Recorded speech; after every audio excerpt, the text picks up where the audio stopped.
Hello mga kapatid, magandang araw po. Meron tayong isi-share sa inyo. Sa araw na ito, isang lalaki from Sultan Kudarat mga kapatid na nagbigay ng testimonya patungkol sa kanilang conversion and then healing. Ito po ay hindi basta-bastang milagro mga kapatid, no? And then ito din ang patunay na yung mga occult na mga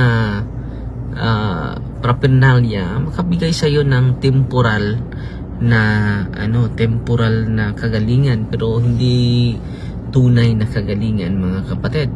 Dahil may bayad yan. Hindi ordinaryo yung bayad, no? Pwede yung kaluluwa natin, pwede yung ating relasyon dudurugin at gigabain, no? So ngayon, isang 74 years old from Sultan Kudarat. Ito yung pangalan niya. May pangalan nito. Wait muna mga kapatid,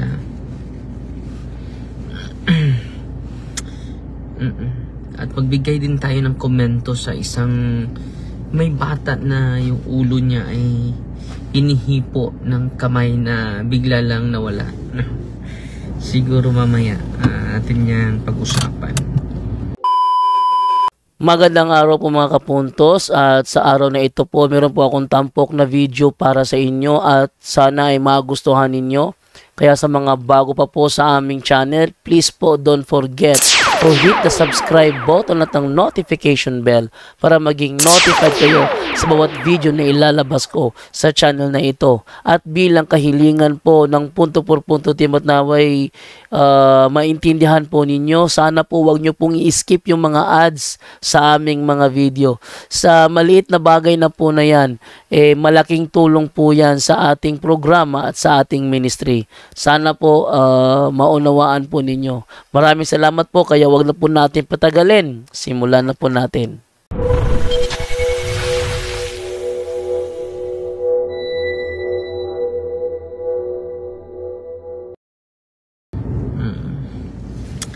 So mamaya na lang yung pangalan niya. 74 years old. From Sultan Kudarat. Ito yung isi-share ko sa inyo. Who could no longer walk. Hindi na siya makapaglakad, no? And had been hospitalized several times. So pabalik-balik sa hospital. So galing tayo sa hospital, no? At pasalamat tayo Brother June Logronio at si Brother Roland Misa at mga kasamahan natin dahil may nabisita tayo na mga may sakit at naibigay natin si Kristo sa kanila sa pamagitan ng sakramento mga kapatid. Nandito din tayo sa hospital sa Karina, pumunta tayo sa hospital, nandito naman tayo sa hospital. So patuloy tayo ni tatay, 74 years old. Wait muna ha, ang pangalan nito ni tatay ha. Ito yung pangalan ni tatay. Taga Sultan Kudarat. Si Jonathan Casiano Senior. May pangalan ha. And then 1 year na siya na may sakit. Patuloy nating mabasahin yung narrative sa buhay niya. So 74 years old, bonus na yan. Bonus na yan. So pabalik-balik sa hospital several times due to serious illness. Hindi na po basta-basta yung sakit niya. Partly caused by years of heavy drinking. So lasing ko pala ito si tatay, no? Partly caused by years of heavy drinking and other unhealthy habits. He reached out for help. According to his family, he had already sought healing for more than 100 albularios, faith healers, but found no lasting relief. So yung relief ay temporary lang. Grabe, no? 100 albularyo's, ang dami na. So, grabe. So, yan po mga kapatid, ha? Then patuloy tayo. Ano nangyari mga kapatid? So, ito po, one day, the family happened to listen. So, yung pamilya niya ay nakinig to punto por punto sa ating programa live, no? Sa YouTube channel, sa mga hindi pa nakapag-subscribe, ha? Manood lang natin niya. So nakapag-subscribe na po kayo dahil marami tayong matutunan. Itong kaalaman natin ay magagamit natin. At kung mag-increase yung malawak yung kaalaman natin sa ating pananampalataya, marami tayong matulungan. They listen to catechism, where they heard a catechetical teaching about the spiritual dangers of seeking healing from albularios and occult practices. Doon nila nalaman mga kapatid. Grabe, ano yung spiritual danger sa mga tao na lumapit sa mga okultista, sa mga tao na lumapit sa mga albularyo. Moved by the message and realizing the truth. So na-move sila sa mga talk, sa mga kasamahan natin. And then, hindi lang sila na-move sa talk, na-realize nila yung katotohanan. They decided to approach the ministry for help. So, lumapit na sila sa ministry, mga kapatid. Na may pari nga naghiling, nga matumba ang iyang pandugan sa kamot. Nakita na ko sa vlog ni Jessica Soho, Father. Oo. So, dapat ang i-promote natin, hindi ang kamay ni Father Darwin din. Hindi ang kamay ni Kristo na nasa sakramento, kapatid. Okay? So, patuloy tayo mga kapatid. They decided to approach the ministry for help. Kung pupunta kayo sa ministry mga kapatid, hindi yung kamay ko, hindi yung sakramento talaga. Bakit? Encourage natin yung mga pari na ibigay sa mga may sakit ang sakramento. Bakit? Kamay ni Kristo yan. Hindi yung kamay ni Father Darwin. Okay. They decided, ito yung magandang realization. They decided to approach the ministry for help because their father, ang pangalan ni Tatay Jonathan, their father could no longer walk. Hindi na siya makalakad. They had to carry him to the center. So, pinasa nila itong si Tatay Jonathan, 74 years old. Just imagine mga kapatid, more than 100 albularios ang nilapitan nila. No? Ang dami na. No? So, inalsa na nila. Ang pasyente, dahil hindi na makalakad mga kapatid. When the deliverance minister began to pray over him, Tatay Jonathan, Lolo Jonathan, said he gradually felt the pain of his head fading away. So, nung deliverance na siya sa deliverance minister, yung sakit ng ulo niya, no, bigla lang nawala. Yan ang testimonya ni Tatay Jonathan, ha. Very inspiring po itong testimonya niya. During the assessment and deliverance, the deliverance minister anointed him with blessed and exorcise oil. Ito po yung anointing of senses, no? An amulet, notice an amulet while nag-anoint siya sa mga senses ni Tatay Jonathan, 74 years old. Alam nyo? Oy, the deliverance ministers noticed an amulet tied around his waist. Meron siyang habak na amulets na sinusuot, bakos, binakos niya sa kanyang waist. The deliverance minister immediately removed it and explained its danger, spiritual danger. So, binigyan siya ng catechism, additional catechism. Minsan itong mga tao na nakikinig na sa catechism, hindi pa convinced. Hindi pa nila i-surrender dahil mahal po ito eh. Yung mga amulets, katulad dito, pinakamura nito is 2,000 to 5. So, masayangan sila na i-surrender ito. Yan talaga yung kalamitan na nangyari sa atin, brother Giovanni. Hani naman yung nasa utak ko, bro. Nanood si Sir Hani Jani ngayon, no? So, binigbigyan ng deliverance minister ng kasamahan natin ng catechism. Grabe yung spiritual danger ito, tay. Bakit mo ito hindi sinurrender? Dapat ito masurrender tayo. God is more than enough. Sacraments are more than enough because it is instituted by the Lord. So, binibigyan siya ng additional catechism and input. At that very moment, Tatay Jonathan, Lolo Jonathan, when he renounced the amulet, ito hindi siya makalakad at the very moment, Lolo Jonathan suddenly felt light and free. Ito yung experience niya. Ito yung sinasabi niya, no? Nung sinusurrender na niya yung amulets. No? Ito yung pinaka amazing sa kanyang storya. Suddenly felt light and free as if a heavy stone had been lifted from his body. Yung mabigat na bato nakarga sa kanyang katawan, nawala. To everyone's astonishment, alam nyo, he stood up.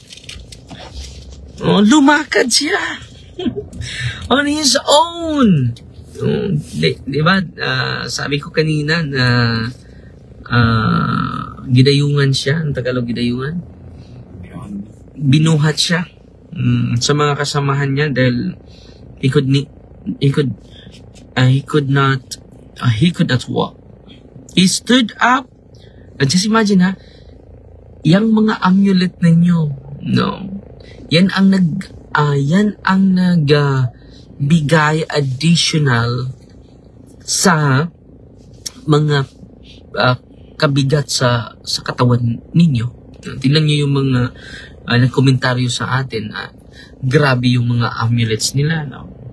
So, ngayon mga kapatid, si Tatay Jonathan, apelido ni Tatay. Wait muna Tatay Jonathan. Taga-Sultan Kudarat po siya. Tatay Jonathan, 74 years old. Ito yung tunay na pangalan niya. Tatay Jonathan. Ito Tatay Jonathan Casiano. Ito yung pangalan ni Tatay.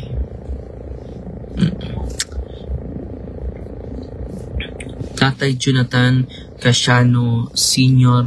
from Sultan Kudarat. So sa mga lugar na ito, salamat sa kanunay nimong may dre, daghan kay ko og makatunan. Eljan Aparilla. So, marami tayong matutunan talaga sa simbahan po. Itong sinishare ko sa inyo, hindi ko naman ito sarili kong opinion. It is based on the religious experiences of our church. Ang simbahan natin is almost 2,000 years old na. Anong nangyari mga kapatid? He stood up on his own and began to walk with something he had not done for a long time. No? Mahigit na sa 1 taon itong pabalik-balik na sakit ni Tatay. Lolo Jonathan Casiano. Cagisano Sr. Overwhelmed with joy, he even danced. Sumayaw pa. Yung Tatay Jonathan. Even, Overwhelmed with joy, he even danced in thanksgiving to God. His family and those present were moved to tears.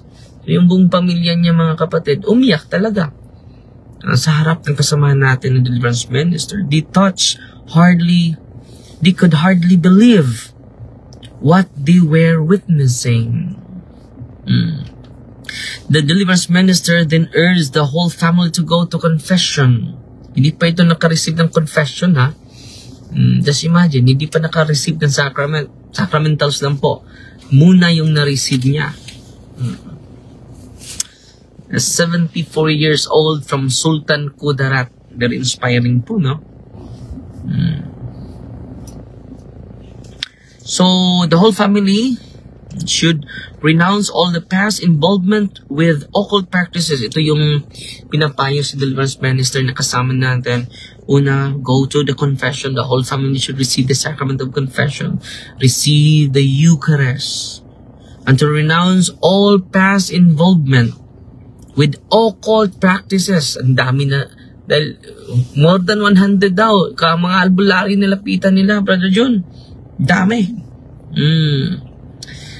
And to return fully to the life of grace.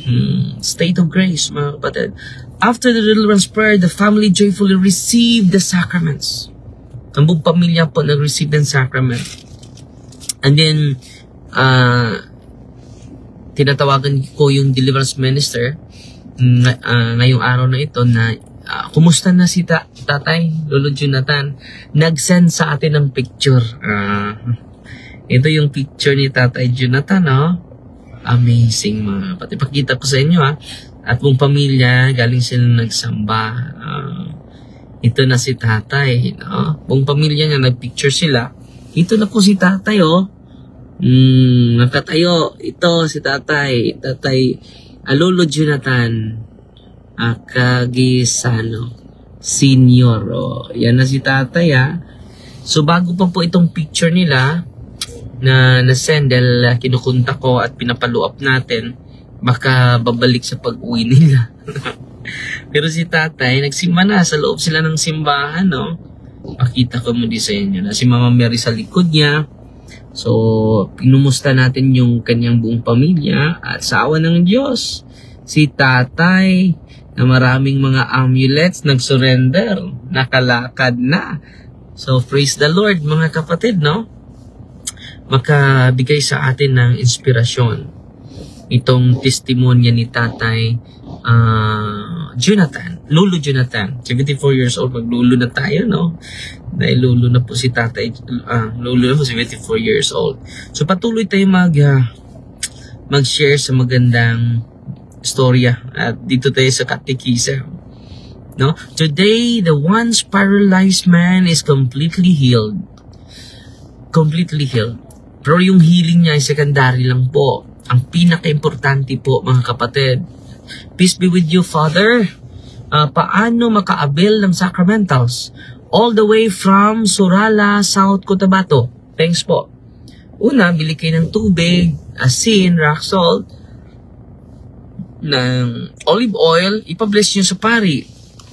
At kung hindi mag-bless ang pari, last resort na po, meron tayong online blessing. Thursday, Friday, Saturday, Sunday,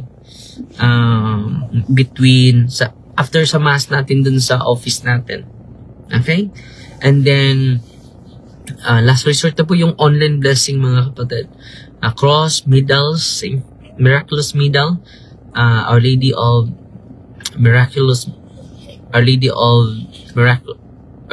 Holy Rosary, medals, miraculous medal of Mama Mary, and Benedictine medal, cross, at i-bless. Okay? Ipinakita ko yung picture niya, and his entire family has grown stronger in faith. So, bago po yung last week po yung pinadala nila na picture ko ni Sister Janice Alangan. No? Alin to ni Sister Janice, no? Na picture, Sister Janice Alagan. And then, natuwa yung buong pamilya. They are now more deeply united with the church and continually give thanks to God for His mercy and power. So kita natin mga kapatid, ang nagbigay ng additional na bigat sa karamdaman ni Lolo Jonathan from Sultan Kudarat mga kapatid, yung mga amulets niya at yung paglapit niya sa more than 100 ka mga albularyo. Yung pagsamba ninyo, mga kapatid, higit pa yan sa mga amulets. Yung katawan ni Kristo, higit pa yan sa kahit anong mga sacramentals. It is Jesus. Pero, ginagamit din ni Kristo sa pamagitan ng kanyang simbahan yung mga sacramentals. Babasahin natin ang CCC. Dito na tayo sa turo ng simbahan mga kapatid. On superstition and occult practices. Superstition is a deviation of religious feeling, and of practices this feeling imposes. It can even affect the worship we offer to the true God. So yung pananampalataya natin ay nandun na sa amulets. Delikado po yun. That is when one attributes an importance in some way magical to certain practices otherwise lawful or necessary. Maging magical na po yung pag-iisip natin. Anong koneksyon sa bala na habak? Sa yung panampalataya? Wala po. Superstition po yun. And then sabi ni Saint Augustine, dito tayo sa mga church fathers mga kapatid. Anong sabi ni Saint Augustine? Of Hippo, 354, let us not run to the magicians, yung mga occultista, yung mga magician yun, or enchanters, di ba? Kung may sakit, pupunta tayo sa albularyo and then tutuan tayo and then may orasyon sila.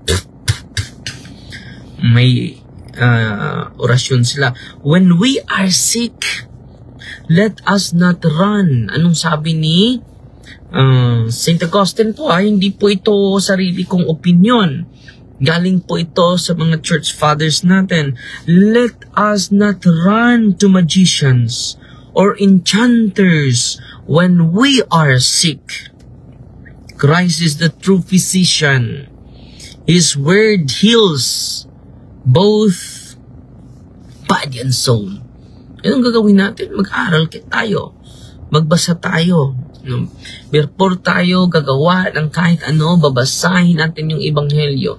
Babasahin natin yung salita niya. Dahil inuuna natin yung cellphone natin. Inuuna natin yung ating trabaho. His word heals both body and soul. Makapagaling po yung salita niya. Yan ang sabi ni San Agustin. Pero nagpatuloy pa siya. He who trusts in charms denies the power of Christ. So ito po, hindi to basta-basta. Diyan dami mo ng amulets. Hindi naman ito amulets, mga kapatid. Sacramentals po ito. Magkaiba po ito. Komentaryo natin si Antonio Chua ba yun? Nagbigay ka din ng amulets. Brother Antonio Chua, dapat i-distinguish natin yung banal at hindi banal. Okay? Leviticus chapter 10 verse 10. At si St. John Chrysostom naman, anong sabi ni St. John Chrysostom? It is not herbs or stones that heal, but the grace of God. The devil mimics God's power through deceit to lead souls away from faith. So ito yung ilagay natin sa isipan ha. Minsan ay ma-deceive tayo na parang natural. It is not herbs or stones. So magitan ng mga amulets nila. Not heal. But the grace of God. Saan yung grasya ng Diyos? Ako kahapon. Alas City na ako natapos. Dahil ang daming nangumpisan. So, the sacraments instituted by Christ to give grace. Ano yung sacrament? Instituted by Christ to give grace. Sa pagbigay sa atin ng grasya. The devil mimics God's power through deceit to lead souls away from faith. So, yun ang nangyari sa atin, mga kapatid. No? Mas naniwala pa tayo sa amulets. Higit pa sa sacrament. Ganun ba? So, walang makapantay sa sacrament, mga kapatid. Yung kamay ko, hindi makapantay sa sacrament yan. Only the grace of God can heal us. Only the grace of God. If it is His will, your will be done, di ba? Maghari yung kanyang kalooban. Patuloy pa, si St. John Chrysostom, sabi niya, the cross is the only true amulet of the Christian. So, ito din, amulet yung sinabi niya, no? Sacramentals. Wala na pong iba. Saint Irenaeus of Lyons, sabi ni Saint Irenaeus, those who seek other powers besides the one true God become enslaved to the very spirits they trust. Kung mag-seek na tayo, yung pangyayarihan natin, sama, katulad ni Mark Church, yung kapangyarihan niya ay galing sa, galing sa simenteryo. Delikado yun. Saint Gregory, faith is the medicine of the soul. Minsan ay, bakit hindi tayo pinagaling sa Panginoon? Because of the superstitious. So, anong challenge natin ngayon? Dagdagan natin yung pananampalataya natin sa Kanya. Because faith is the medicine of the soul. What the physician's hand cannot heal, prayer often restores. Yung hindi kaya ng mga doktor, kaya nan sa dasal. Saint Gregory the Great po. So, why man unsay pait? Sorry. Si Sister Eva Vier, Padre, aslang ko, why man usangay pait ang lasa sa ostia? Nag-react ka, no? Dahil si Sister Eva, on the way pa, pinaprocess pa, no? Mag-react po ito. Sister Eva, sana makabalik ka dito para additional processing. Si Marilyn Meloria Arabaca, tinuod yun na pads, basta maglain ako lawas, dili maayo sa tambal, magpahilot yun ko, unya, naa siya'y tutu. Mag-imagine ko karon mahadlok na ko. Dako kaayog tabang ang sacramentals. Totoo yan. Malaking tulong talaga yan sa atin, mga kapatid. At sana po ay na-inspire po kayo sa catechism natin ngayon, sa healing testimony ni Lolo Jonathan. Lolo Jonathan, ano apelyido ni Lolo Jonathan? Cagisano Senior. At maraming salamat sa inyo, sa inyong panonood, at sana po na-inspire po tayo sa araw na ito. At ingat, Padre D. Salamat po sa mga magandang salita. Wala. Ito wala. Magandang salita. Ito wala. Ng Panginoon. God bless you po. Watching from Calgary, Alberta, Canada. Kumusta na po yung mga natamaan sa bagyo? No, sana po ay yung mga bagyo natin ay makapagbigay sa atin ng inspirasyon. Si Tia Ana Macpherson nanood sa atin. At yan lang po muna, in the name of the Father, and of the Son, and of the Holy Spirit. Amen. Our Father, who art in heaven, hallowed be the name. The kingdom come, the will be done on earth as it is in heaven. Give us this day daily bread, and forgive us our trespasses, as we forgive those who trespass against us. And lead us not into temptation, but deliver us from evil. Hail Mary, full of grace, the Lord is with you. Blessed are you among women, and blessed is your fruit of the womb, Jesus. Holy Mary, Mother of God, pray for us sinners now and at the hour of our death. Glory to the Father, to the Son, and to the Holy Spirit. As it was in the beginning, is now, and ever shall be, world without end. Amen. In the name of the Father, and of the Son, and of the Holy Spirit. Amen. Pasalamat na lang ako pala sa star senders natin, si Sister Marlo Magno, 5 stars. Salamat, Sister Marlo. And then, Osias Kakas Karanto EJ 50 stars, at si Lucia Tano Afduhan 50 stars. So Fighty Maria Tatax FD with a humble heart.